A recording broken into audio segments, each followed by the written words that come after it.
গ্রামে রিমা ও সীমা নামে দুই বোন থাকতো। খুব ছোটবেলায় তারা তাদের বাবা মাকে হারায়। তাদের দাদি তাদেরকে বড় করে তুলেছিল।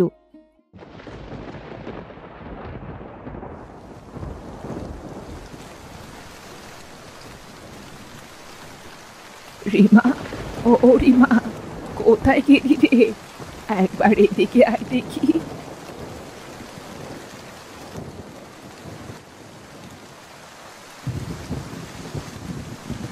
দাদিমা, তুমি কি আমাকে ডাকছিলে? বলো, কি বলবে? সকাল থেকেই দেখ প্রচন্ড বৃষ্টি শুরু হয়েছে, ঘরে তো কোনো বাজার নেই। এক কাজ কর, তুই ডোবা থেকে কয়টা পুঁটি মাছ ধরে নিয়ে আয়। দাদিমা, তুমি একটু অপেক্ষা করো, আমি ডোবা জাল নিয়ে কয়েকটা পুঁটি মাছ ধরে এক্ষুনি চলে আসবো। বাবু, আমাকেও সাথে নিয়ে যাও, আমি তোমার সাথে মাছ ধরতে যাবো। আগামী সপ্তাহে তো তোর পরীক্ষা শুরু, এখন ভালো করে পড়াশোনা কর, আমি কিছুক্ষণের মধ্যেই চলে আসবো। আমি গেলে তো বেশি মাছ ধরা যাবে, তারপর না হয় কিছু মাছ বাজারে বিক্রি করবো, আর কিছু মাছ বাড়ি নিয়ে আসবো। তাহলে তো আরো অনেক পয়সা হয়ে যাবে, আর ওই পয়সা দিয়ে আমরা ভাতের চাল কিনবো। এত দেরি করতে হবে না, তুই বরং অল্প কয়টা পুঁটি মাছ ধরে নিয়ে চলে আয়, আমরা ওগুলো দিয়েই আজকের দিনটা না হয় চালিয়ে দেব। আগামীকাল কিছু একটা ব্যবস্থা হবে।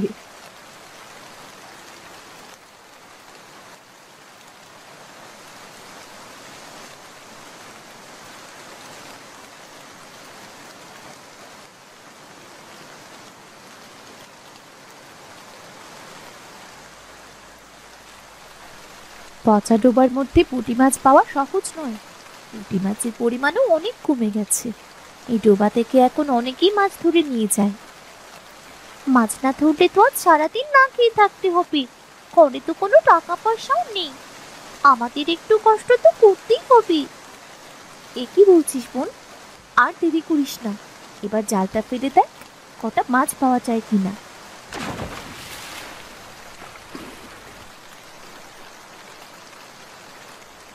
যাক, আমাদের ভাগ্যটা অনেক ভালো।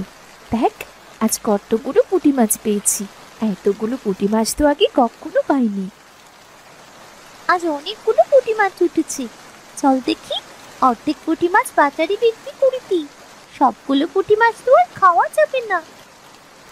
চল, আমরা বাজারের দিকে এগোতে শুরু করি, আবার সকাল সকাল বাড়ি ফিরতে হবে তো। আকাশের অবস্থাও ভালো না, যে কোনো সময় ঝড় শুরু হতে পারে।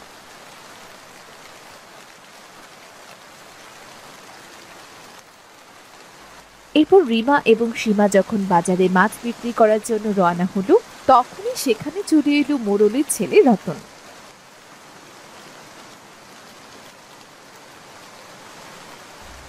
এই যে রিমা, সীমা, কোথায় যাচ্ছিস তোরা? কোথায় আর যাবো, এই ডোবা থেকে পুঁটি মাছ ধরলাম, বৃষ্টির কারণে ডোবাতে অনেক পুঁটি মাছ এসে জমা হয়েছে। তোদের সাহস তো কম নয়, ডোবা থেকে মাছ ধরলি, অথচ একবারও আমাকে জানানোর প্রয়োজন মনে করলি না। তোরা কি জানিস না এই ডোবার মালিক হলো আমার বাবা? ভুল হয়ে গেছে রতন ভাই, আমরা সত্যিই জানতাম না যে এটা তোমাদের ডোবা।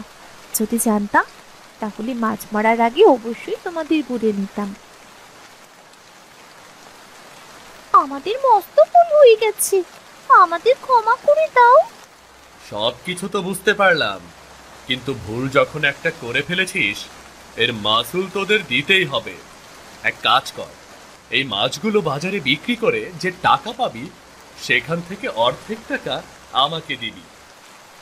আমরা গরিব মানুষ, আমাদের নুন আনতেই পান্তা ফুরায়, এই কটা টাকা থেকে যদি ভাগ দিই তাহলে তো আমরা না খেয়ে মরবো। আহা, আমার ডোবায় মাছ ধরবি অথচ আমাকে ভাগ দিবি না? দাঁড়া, এখনই তোদের সব মাছ আমি আবার ডোবায় ছেড়ে দিয়ে আসছি। দাঁড়া দাঁড়া। না না, এই কাজ করো না, এই কাজ করলে তো একেবারে না খেয়ে মরতে হবে।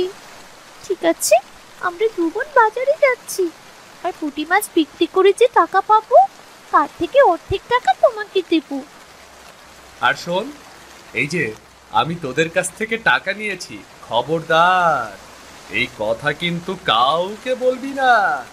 যদি বলিস তাহলে তোদেরকে মেরে এই ডোবার মধ্যেই পুঁতে রাখবো আমি।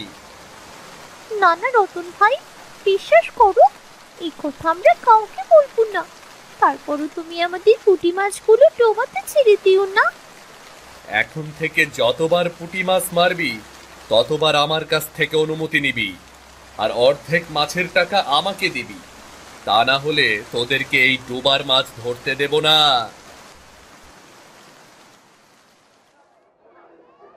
এরপর রিমা এবং সীমা বাজারে বসে পুঁটি মাছ বিক্রি করতে লাগলো। পুঁটি মাছ নেবেন? পুঁটি মাছ, ভালো ভালো পুঁটি মাছ আছে। কিরে, তোরা দুই বোন এই সকাল সকাল এতগুলো মাছ কোথায় পেলি বলতো?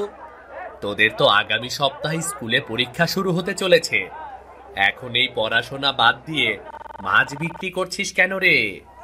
কি আর করবো কাকু, সারাদিন যদি পড়াশোনা নিয়ে বসে থাকি তাহলে তো আর পেটে ভাত জুটবে না। আমাদের তো আর বাবা মা নেই যে আমাদের খাওয়াবে।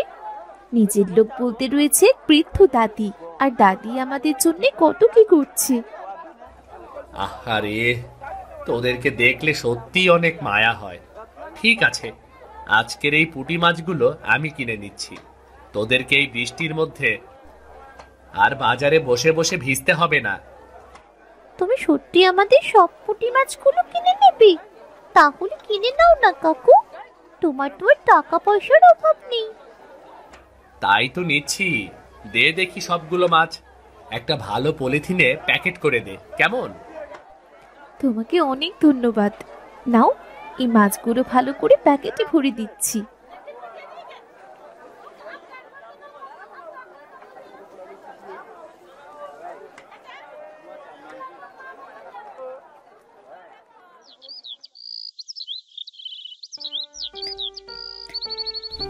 কি রে, তুই যে বলেছিলি বাড়ি থেকে টাকা নিয়ে আসবি, কই টাকা তো আনলি না? আজ সারা রাত আমরা কি করে পিকনিক করব বল তো? একবার যখন টাকা আনবো বলে কথা দিয়েছি না, সেটা নিয়ে তোকে ভাবতে হবে না, একদমই ভাবতে হবে না রে। কিছুক্ষণের মধ্যেই দেখবি টাকা চলে আসবে। তোর কথার আগা মাথা আমি কিছুই বুঝতে পারছি না। টাকা কোথা থেকে আসবে? টাকা নিশ্চয়ই আকাশ থেকে পড়বে না? আর বলিস না, ওই যে আমাদের পাশের বাড়ির বুড়িমার দুই নাতনি আছে না, রিমা ও সীমা, সকালবেলা দেখি ওরা ডোবার মাঝে বৃষ্টিতে ভিজে ভিজে পুঁটি মাছ ধরছে রে। আরে তা না হয় বুঝলাম, কিন্তু ওরা পুঁটি মাছ ধরলে টাকা কোথা থেকে আসবে? আর ভনিতা না করে একটু পরিষ্কার করে বলতো, তুই কি বলতে চাইছিস? আরে বাবা, সেটাই তো জাদু। আমি ওদেরকে গিয়ে বললাম এই ডোবাটা আমার বাবার, আর আমাকে মাছের ভাগ দিতে হবে। ঠিক বলেছি না? আরে বাহ রে বাহ, তোর তো অনেক বুদ্ধি রে। এখন থেকে আমাদেরকে আর টাকা নিয়ে ভাবতে হবে না। ওই মেয়েগুলোকে দিয়ে প্রতিদিন মাছ ধরাবো আর বাজারে বিক্রি করাবো। তারপর সেখান থেকে যে টাকা হবে না, ওগুলো দিয়ে আমরা বন্ধু বান্ধবেরা মিলে ফুর্তি করবো রে পাগলা। সবকিছুই ঠিক আছে, কিন্তু কথা হলো মেয়েগুলো যদি একবার জানতে পেরে যায় ওই ডোবার মালিক আসলে আমার বাবা না, তাহলে তো খুব খারাপ হয়ে যাবে রে। আরে বাবা, তুই হলি এ এলাকার চেয়ারম্যানের ছেলে রে, তোর মুখের ওপর কথা বলবে এমন সাহস কারণ নেই রে পাগলা। তা তুই ঠিক কথাই বলেছিস। দেখ দেখ, ওই মেয়ে দুটো আমাদের দিকে হেঁটে আসছে। এই মেয়ে দুটো হলো আমার সোনার ডিম পাড়া হাঁস। দেখবি প্রতিদিন কিভাবে আমাকে সোনার সাপ্লাই দেয়।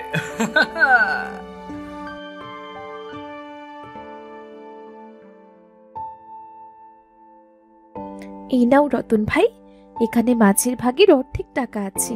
আজ মাছগুলো বিক্রি করে এ কটা টাকাই পেয়েছি।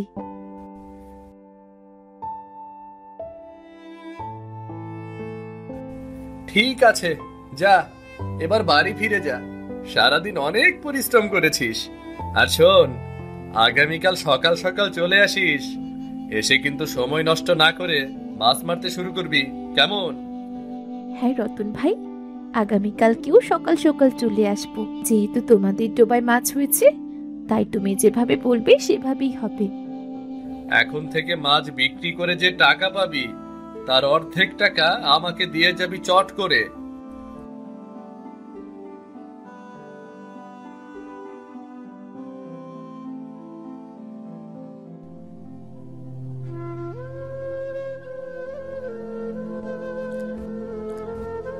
সেই সকালবেলা বেরিয়েছিস আর এতক্ষণে ফিরলি? কোথায় ছিলি তোরা? কোথায় আর থাকবো দাদি, ডোবায় মাছ ধরে সেগুলো বাজারে বিক্রি করে এলাম। কেন কেন ডোবায় মাছগুলো বিক্রি করেছিস কেন? আমি তো বলেছিলাম মাছগুলো রান্না করে খাবো। আমাদের ভাগ্যই ভালো না দাদি, ডোবা থেকে যখন মাছ ধরছিলাম তখন হঠাৎ করে চেয়ারম্যানের ছেলে রতন এলো আর বললো যে এই ডোবার মালিক নাকি তার বাবা। এখন থেকে যা মাছ ধরবো তার অর্ধেক টাকা রতনকে দিতে হবে। হে ঈশ্বর, এ আমাদের কোন পরীক্ষায় ফেললে? গরিব মানুষের সাথে কি শুধু খারাপই হয়? মেয়ে দুটো এত কষ্ট করে মাছ ধরলো, আর এখন নাকি অর্ধেক টাকা আরেকজনকে দিতে হবে। কি আর করবো বলো দাদি, যদি ওকে টাকার ভাগ না দিই তাহলে তো ডোবাতে মাছই ধরতে দেবে না। ঠিক আছে, এখন তোরা গোসল করে আয়, আমি তোদের জন্য খাবার দাবারের ব্যবস্থা করছি। সারাদিন অনেক পরিশ্রম করেছিস, এখন তোরা একটু বিশ্রাম নে।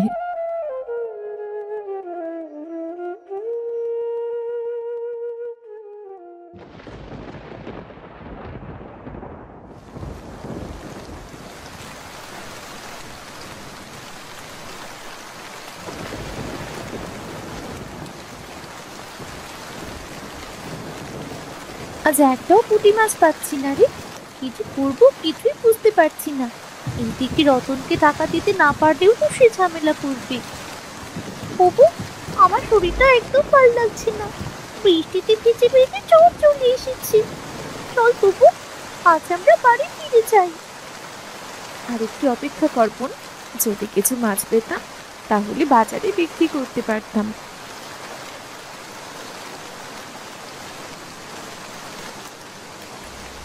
মাছ ধরতে ধরতে তো বিকেল হয়ে গেল রে, এখনো তো মাছ ধরা শেষ করতে পারলি না। কখন মাছ ধরবি আর কখন বাজারে বিক্রি করবি? আমার টাকার প্রয়োজন, তোরা তাড়াতাড়ি কর।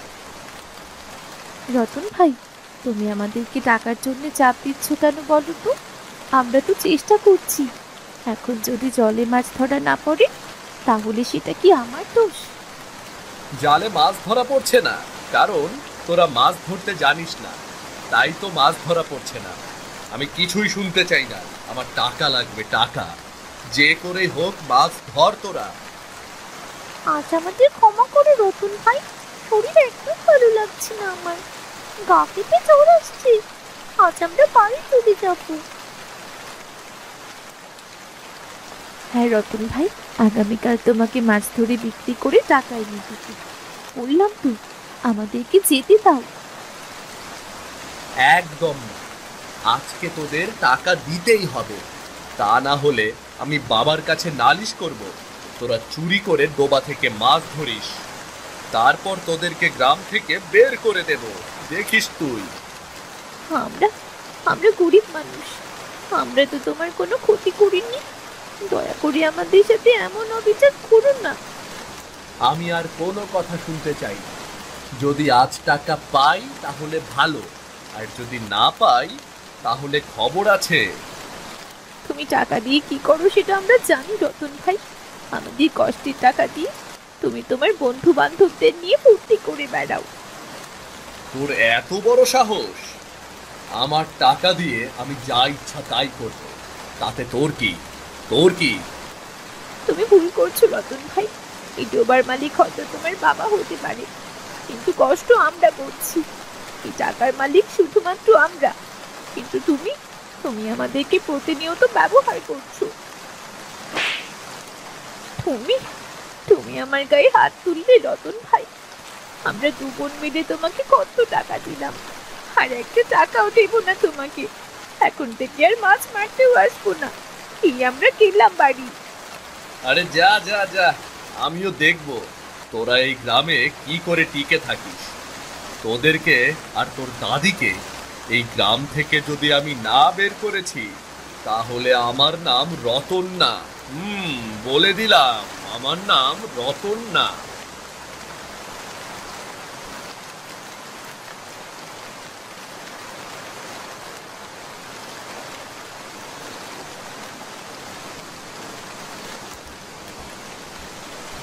কি হয়েছে রে?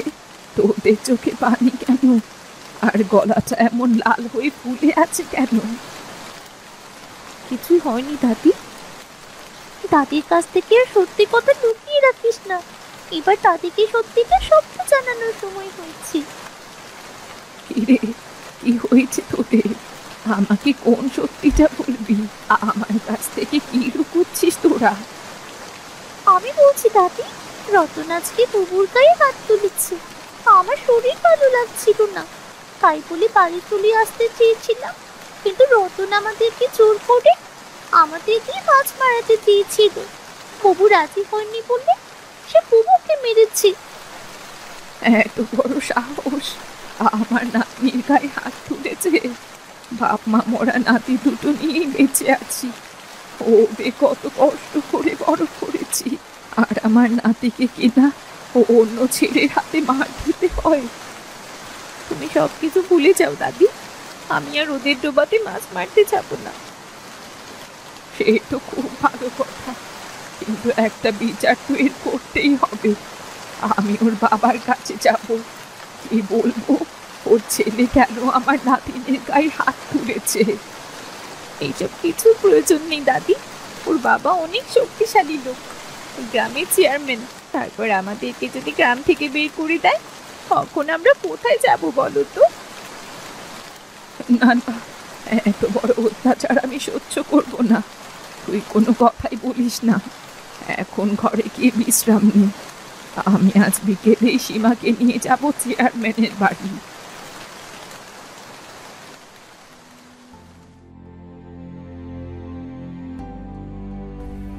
বড় একটা ঝামেলা হয়ে গেল রে।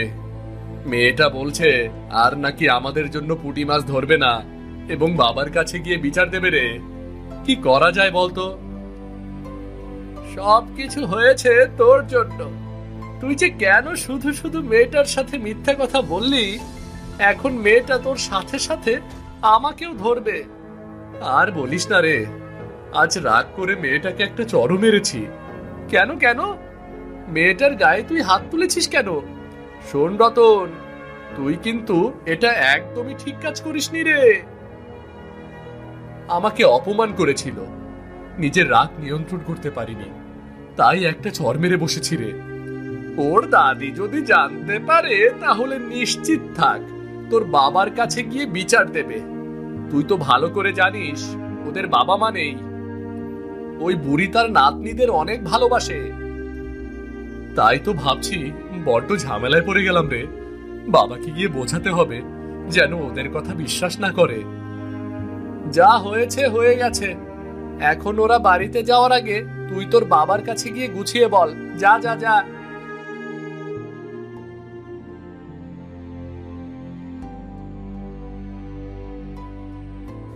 চেয়ারম্যান সাহেব, আপনার সাথে জরুরি ব্যাপারে কথা বলতে এসেছি।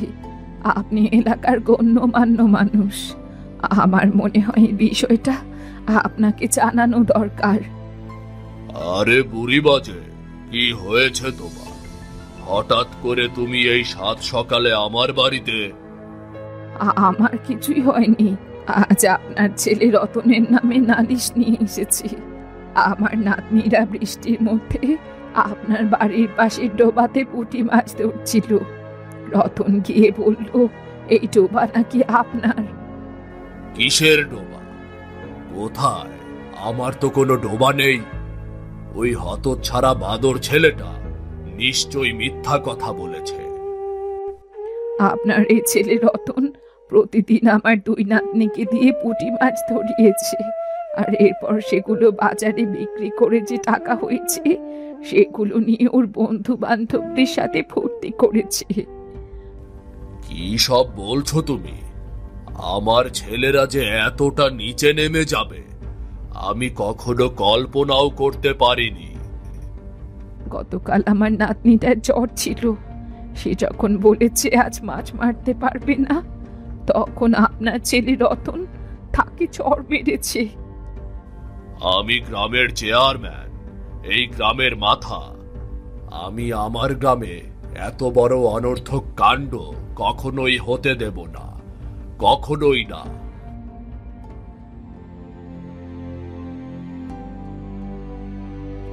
কি ব্যাপার বুড়িমা, তুমি আমাদের বাড়ি? নিশ্চয়ই তোমার নাতনিদের কথায় আমার নামে বাবার কাছে বিচার দিতে এসেছো, তাই না? কিন্তু আমার বাবা কখনোই আমার কথা অবিশ্বাস করবে না। বিশ্বাস করো বাবা, বুড়িমা যা বলছে সব মিথ্যা কথা, সবই মিথ্যা কথা। বাদর ছেলে, বুড়িমা মিথ্যা কথা বলছে, তাই না? আমি জানি কোনটা সত্যি আর কোনটা মিথ্যা।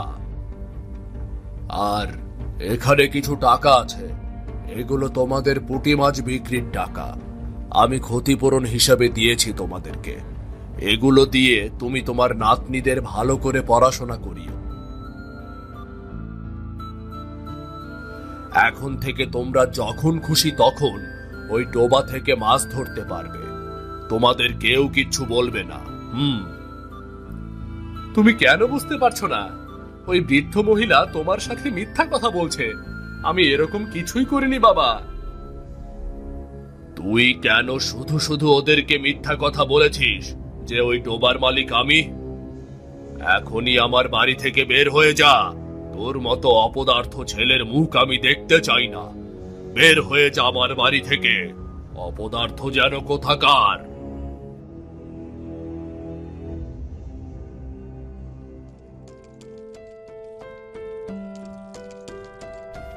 সীমা, রিমা, কোথায় গেলি? দেখে যা, অনেক ভালো একটা সুসংবাদ রয়েছে।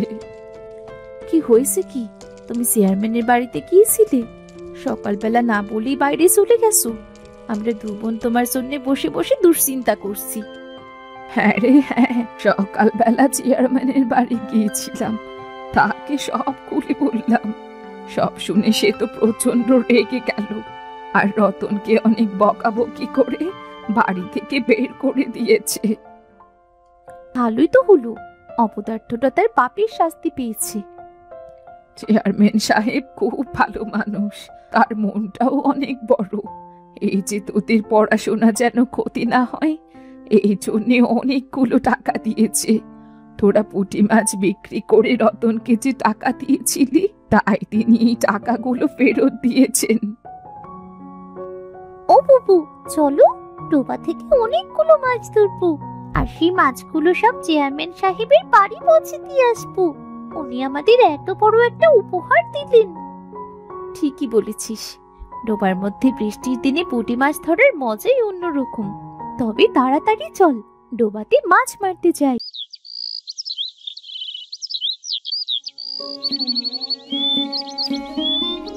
না, হাতের কাজটা যেন শেষ হতেই চায় না।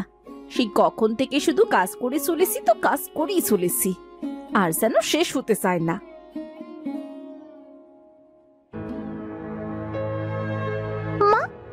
মা, আমার খুব খিদে পেয়েছে, আমাকে কটা খেতে দাও না মা।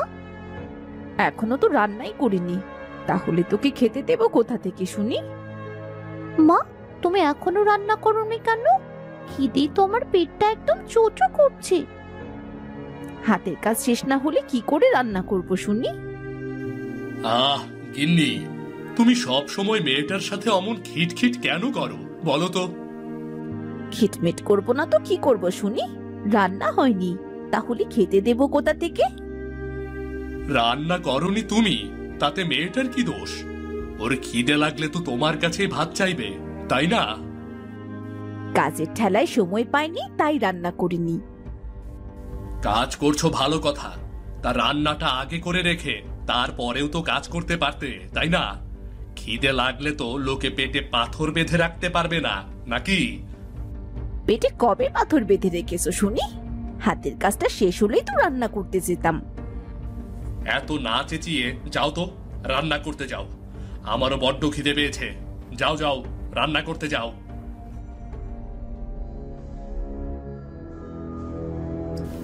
আমার হয়েছে যত্ত মরণ, সেই দিকে যাব না সেই দিকেই অশান্তি।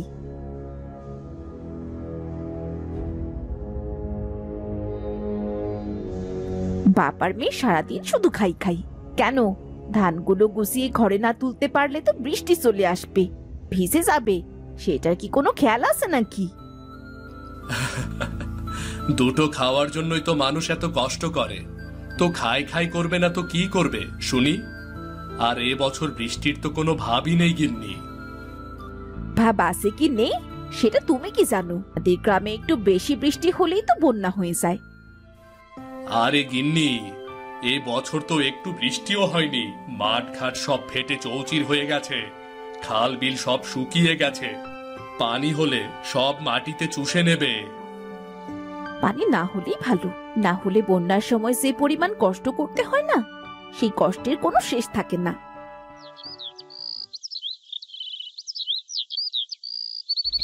মিনা, আয় মিনা, আয় খেতে আয়। রান্নাটা তাহলে হলো? খিদে একদম পেটটা চুপসে গেছে। জানি নে বাপু, তোদের এত খিদে কি করে লাগে? তোর বাবাকেও খেতে ডাক। মতি ও মিতা উঠোন থেকে ধানগুলো পরিষ্কার করে ঘরে তুলতে লাগলো। হঠাৎ করে আকাশটা যেন কালো মেঘে ছেয়ে গেল, জোরে জোরে বাতাস বইতে লাগলো। হোগো, মনে হচ্ছে এক্ষুনি বৃষ্টি শুরু হয়ে যাবে, তাড়াতাড়ি ধানগুলো ঘরে তুলতে হবে। একটু বৃষ্টি না হলে তো গরম কমবে না। যে গরম পড়েছে তাতে করে বাঁচার আর উপায় নেই। মা, ও মা, আমার কিন্তু খুব ভয় করছে। দেখো না, আকাশটা কেমন কালো হয়ে গেছে।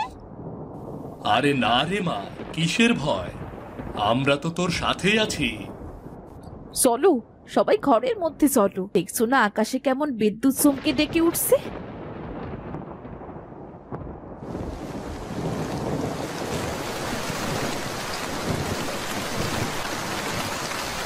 হোগো, বৃষ্টি তো শুরুই হয়ে গেল। গ্রামে যদি বন্যা চলে আসে, এইবারও যদি ধান নষ্ট হয়ে যায়। আরে না গিন্নি, এবার খাল বিলে পুকুরে কোথাও পানি নেই। এবার তো আর বন্যা হবে না। না হলেই ভালো, কোনো রকমে বৃষ্টিটা থেমে যাক। বাইরে বৃষ্টি পড়ছে, বেশ ঠান্ডা ঠান্ডা আবহাওয়া। আমি একটু বিশ্রাম নেই, শরীরটা বড্ড ক্লান্ত একদিন কাজ করে। আমি একটু খেলা করি। আচ্ছা ঠিক আছে, আমি বারান্দায় গিয়ে একটু বসি, বৃষ্টি বিলাস দেখতে আমার বেশ লাগছে। বাইরে ঝুম বৃষ্টি হলো, মুষলধারে বৃষ্টি হচ্ছে। আকাশ যেন তার সব পানি একেবারেই ঠেলে দিচ্ছে, থামার যেন কোনো নামই নেই। দুপুর গড়িয়ে বিকেল, তারপর রাত, সারা রাত মুষলধারে বৃষ্টি হলো। পরদিন সকালে, ও মতিদা, মতিদা, কই গো মতিদা? এই দুর্যোগের সময়ও কি নাকে তেল দিয়ে ঘুমাচ্ছ নাকি? ও মতিদা, মতিদা, শুনতে পাচ্ছ না নাকি মতিদা?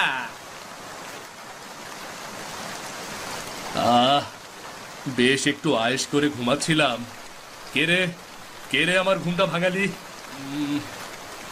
মতিদা, ঘুমের ঘোর থেকে বাইরে এসো, দেখো আশেপাশের কি অবস্থা, দেখো একটা বার। কি রে কালু, কি হয়েছে? একদিনের বৃষ্টিতে খাল বিল পুকুর সব ভরে গেছে। আজও যদি এমন বৃষ্টি হয় তাহলে তো গ্রামে বন্যা হবে নিশ্চিত। বলিস কি, বৃষ্টির পানিতে সব ভরে গেছে? সব ভরে গেছে গো কালুদা, সব ভরে গেছে। গত বছরের মতো যদি বন্যা হয় তবে সব শেষ গো দাদা। হায় হায়, এই কাঠ ফাটা রোদে ফেটে যাওয়া মাটি কোথায় গেল? সব বৃষ্টির পানিতে কাদা হয়ে গেছে। আমার বাড়িটা তো একেবারে বাঁধের মুখেই, বাঁধটা যদি ভেঙে যায় তাহলে কি করব গো কালুদা, কি করব? এমনিতেই আকাশের পানি, আর তার ওপরে যদি পদ্মার পানি গ্রামে ঢুকে পড়ে তাহলে তো শুধু তোর না, আমাদের কারোরই রেহাই থাকবে না।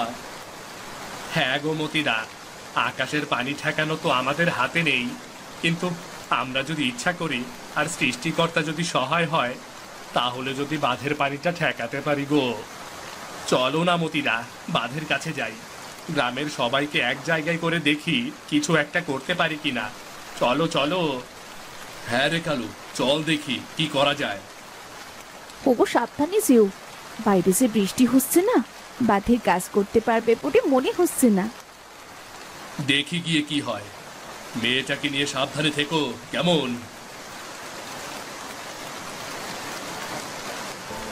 এরপর মতি, কালু, দিনু আর হাবু সহ গ্রামের অনেকেই বাঁধের কাছে গেল বাঁধটাকে আরেকটু ভালো করে বাঁধতে। কিন্তু তারা গিয়ে দেখলো বাঁধের সামনের জায়গাটা নিচু হওয়ার জন্য প্রচুর পানি জমে গেছে। আরে কালু, বাঁধ আর ঠিক হবে না, দেখ বাঁধের সামনে তো সব পানিতে ভরে গেছে। হায় হায় গো দিনুদা, এবার আমাদের কোনো রক্ষা নেই। এবার তো মনে হচ্ছে পদ্মার বাঁধ ভেঙে যাবেই যাবে। এবার আমাদের কি হবে, কি হবে এবার আমাদের? কি করে বলবো, আকাশের যে অবস্থা তাতে তো মনে হচ্ছে বৃষ্টি কবে যে থামবে তার কোনো ঠিকই নেই। সবাই তাড়াতাড়ি বাড়ি চল, গিয়ে সবাই উঁচু মাচা করতে হবে রে। এবার মনে হচ্ছে ঘরেই থাকতে পারবো না, চল চল। হ্যাঁ দিনুদা, ঠিক বলেছ, সবাই তাড়াতাড়ি চলো। আর কালু, তোদের যাদের যাদের বাড়ি একেবারে বাঁধের মুখে তারা সবাই উঁচু জায়গায় চলে যা কেমন। কিন্তু কোথায় যাব আমরা? তোরা ওই স্কুলে ঠাঁই নিতে শুরু কর, তা না হলে বন্যা শুরু হয়ে গেলে তো সর্বনাশের শেষ থাকবে না। হ্যাঁ দিনুদা, তুমি ঠিকই বলেছ, সময় থাকতে পথে উঠলে বিপদে কম পড়তে হবে গো। চলো চলো, গ্রামের সবাইকে সাবধানে থাকতে বলি, মাচা তৈরি করে খাবার পানি মাচায় তুলে রাখতে বলি। চলো চলো, এই সর্বনাশা বন্যা আমাদের জীবনে কাল হয়ে আসছে। চলো সবাই, আর দেরি করলে হবে না, আকাশের বৃষ্টি যে বেড়েই চলেছে। তারা গ্রামের সবাইকে সতর্ক করতে লাগলো, কিন্তু তাদের কথা কেউ কানেই তুলল না। আরে কি রে, বিনা কারণে সবাইকে ভয় দেখাচ্ছিস কেন রে? এবার তো বৃষ্টি হয়নি, এই সামান্য পানিতে আর কি হবে? চাচি, তুমি আমাদের কথা বিশ্বাস করছো না কেন? বাঁধের অবস্থা বেশি ভালো না, পদ্মার বাঁধ ভেঙে গেলে তো আমাদের গ্রাম ধরেই ভেসে যাবে গো। আরে না রে না, কিচ্ছু হবে না, তোর থেকে আমি বয়সে বড়, এতদিন ধরে দেখে আসছি তো। তোমাদের সবাইকে সতর্ক করার কথা সেটা করলাম, এখন মানা না মানা তোমাদের নিজেদের বিষয়। আচ্ছা আচ্ছা ঠিক আছে, তোরা তোদের কাজ করতে এসেছিস, এবার যা। সবাই যে যার বাড়িতে ফিরে গেল। ওগো এসেছো, ভিজে তো একেবারে সুপ সেকে দে, তাড়াতাড়ি গা মুছে শুকনো কাপড় পরে নাও। না গিন্নি, ঘরের মধ্যে উঁচু করে মাচা তৈরি করতে হবে, বাঁধের অবস্থা বেশি ভালো না, কখন যে কি হয় কিছুই বলা যায় না। পানি কম থাকতে থাকতে যা করার করতে হবে গো, বুঝলে? কি করবে এখন? তুমি ডাঁটা দাও, আমি আর কটা বাঁশ কেটে আনি, তার মধ্যে তুমি শুকনো খাবার দাবার গুছিয়ে কৌটায় ভরে রাখো কেমন। আমি ঠিক জানতাম যে এটা হবে।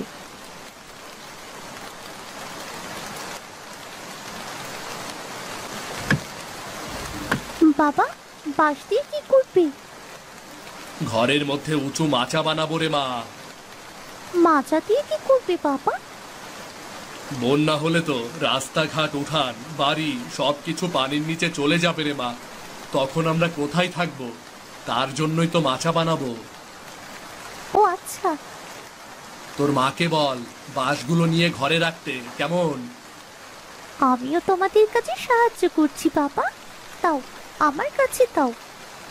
তুই কি পারবি রে মা? পারবো বাবা, পারবো।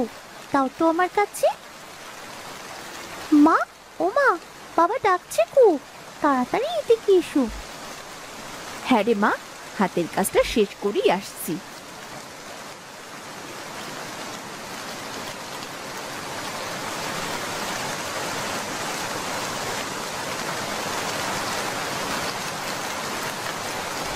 মিতা ও মিনা ঘরের ভেতর থেকে বাঁশ নিয়ে এলো আর মতি উঁচু করে মাচা বানাতো। আকাশে বৃষ্টি থামার কোনো নামই নেই। এভাবে টানা 7 দিন মুষলধারে বৃষ্টি হয়ে যাচ্ছে। গ্রামের রাস্তাঘাট, উঠোন, বাড়ি সব ডুবে গেছে। এরপর ঘরের মধ্যেও পানি ঢুকতে শুরু করেছে। গিন্নি, মিনাকে নিয়ে তাড়াতাড়ি মাচার ওপরে ওঠো। পানিতে তো খাট ছুঁই ছুঁই হয়ে গেছে। আমি বাইরের কাজটি শেষ করে আসছি গো।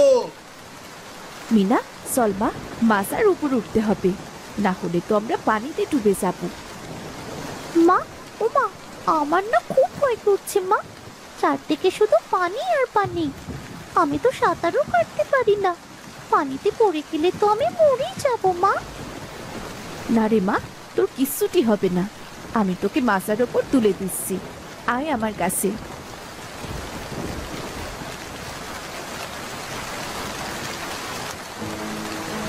ও মামা, আমার খুব খিদে পেয়েছে, কিছু খেতে দাও না গো মা। ঘরে তো খাবার দাবার কিচ্ছুটি নেই, যা ছিল আজ কটা দিন ধরে সব শেষ হয়ে গেছে। আহ মা, খুব খিদে লেগেছে, আমি তো আর সহ্য করতে পারছি না। তুই কাঁদিস না রে মা, এখানে বস, আমি তোর বাবাকে গিয়ে বলে দেখি।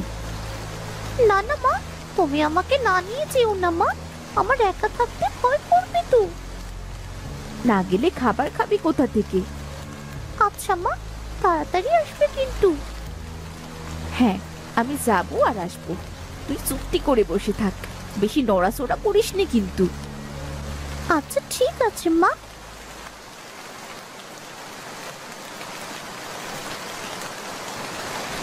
মিতার নিচে নেমে বাইরে এসে দেখলো মতি পানিতে বসে তার পুরনো নৌকোটা ঠিক করছে।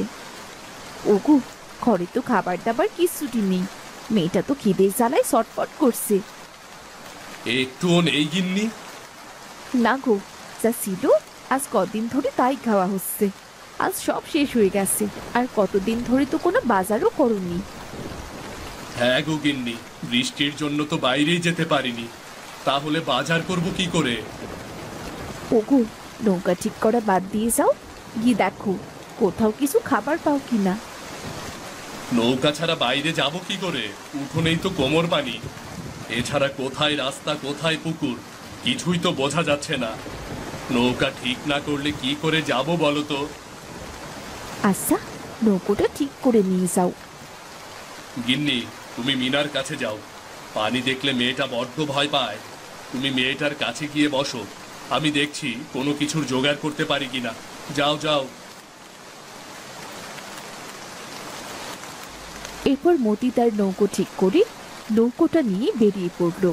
চারদিকে শুধু পানি আর পানি, চারদিকে পানিতে থই থই করছে। মনে হচ্ছে এটা কোনো গ্রাম না, বড় একটা বিল। যেতে যেতে তার হাবুর সঙ্গে দেখা হয়। হিরে মতি, কোথায় যাচ্ছিস? একটু বাজারের দিকে যাচ্ছি, খিদের জ্বালায় মেয়েটা ছটফট করছে। বাজারে গিয়ে কোনো লাভ নেই, বাজারে কেউ নেই, বাজার তো পানির নিচে রে। আমি মাত্রই বাজার থেকে আসলাম, বুঝলি? বাবু, তাহলে কি করব রে? মেয়েটাকে কি খেতে দেব? মেয়েটা খিদের জ্বালা তো আর সহ্য করতে পারছে না রে।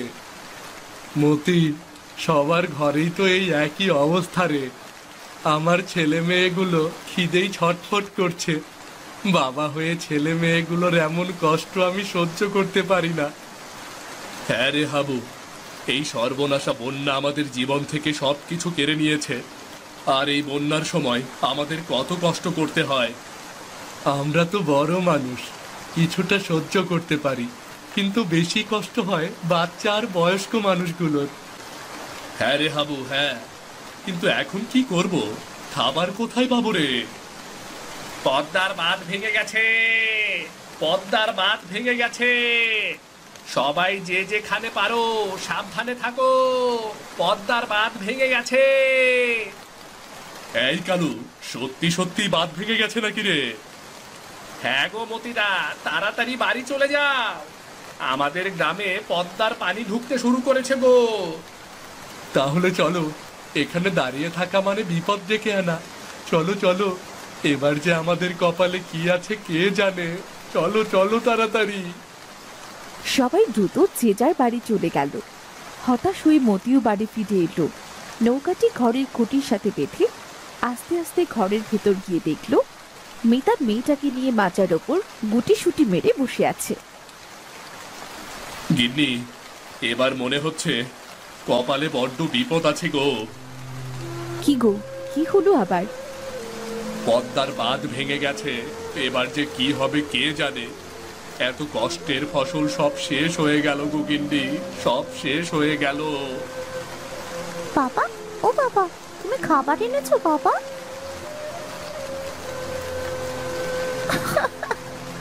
না না, আমার খাবার চাই, আমার খুব খিদে পেয়েছে, আমাকে খাবার দাও। কাঁদিস না রে মা, কাঁদিস না, একটু ধৈর্য ধর। গ্রামের কত বাচ্চারা না খেয়ে আছে জানিস তুই? আর কত ধৈর্য ধরবো বাবা, আমার তো অনেক বেশি খিদে পেয়েছে। একটু চুপচাপ শুয়ে থাক মা, একটা না একটা ব্যবস্থা ঠিক হয়ে যাবে। এছাড়া সে তোকে আর কিছু বলতেই পারছি না মা। পরদিন সকালে মা, ও মা, খাবারের ব্যবস্থা কি হলো? আহ, সব সময় শুধু খাই খাই করিস কেন রে? সকাল সকাল আবার খাবার নিয়ে পড়লি তাই না? ওই দেখ পানি আছে, যা যা ওটা খা, যা ওই পানি খা। আমি মনে হয় এবার না খেতে পেয়ে মরে যাবো মা, আমার খুব কষ্ট হচ্ছে। মেয়ের মুখে এমন কথা শুনে তারা দুজনেই খুব ভেঙে পড়ল। মিতার চোখ দিয়ে পানি গড়িয়ে পড়ল। মেয়েটাকে বুকে টেনে শক্ত করে জড়িয়ে ধরল সে। মতি নির্বাক হয়ে পানির দিকে তাকিয়ে রইল। পানির ভেতর একটা কিছু দেখে তার মুখে হাসি ফুটল। মা, মাছ, পানিতে মাছ। গিন্নি, জাল দাও তাড়াতাড়ি, জালটা দাও। দেখো দেখো, ঘরের ভেতরেও মাছ এসেছে, আর নিশ্চয়ই উঠানেও এসেছে গো।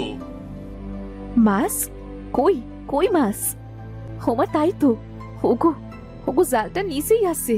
তুমি ওখান থেকে নিয়ে জালটাকে উঠোনে ফেলো, দেখো কি হয়। বাবা, আমি তোমার সাথে মাছ মারা দেখবো, আমাকেও নিয়ে চলো। আয় মা, তোরা দুজনেই আয়, আর আস্তে আস্তে নামিস কিন্তু। মতি জালটা নিয়ে নৌকোয় উঠে উঠোনে জাল ফেলল। জাল টেনে উঠাতেই দেখল জলে পদ্মার রূপালী ইলিশ চকচক করছে। গিন্নি, তুমি তো সত্যিই বলেছ, এখানে মাছ আছে। দেখো গিন্নি, জালে কতগুলো মাছ উঠেছে, ইলিশ মাছ। হোমা, ইলিশ? কত বড় ইলিশ গো! কি মজা, কি মজা, আজ আমরা খাবো ইলিশ ভাজা। গরম গরম ইলিশ ভাজা খেতে দারুণ মজা লাগবে। হ্যাঁ রে মা, আজ পেট ভরে ইলিশ ভাজা খাস। উপরওয়ালা তোর দিকে তাকিয়ে উঠোনে বড় বড় ইলিশ মাছ দিয়েছে রে মা, তোর ডাক শুনেছে।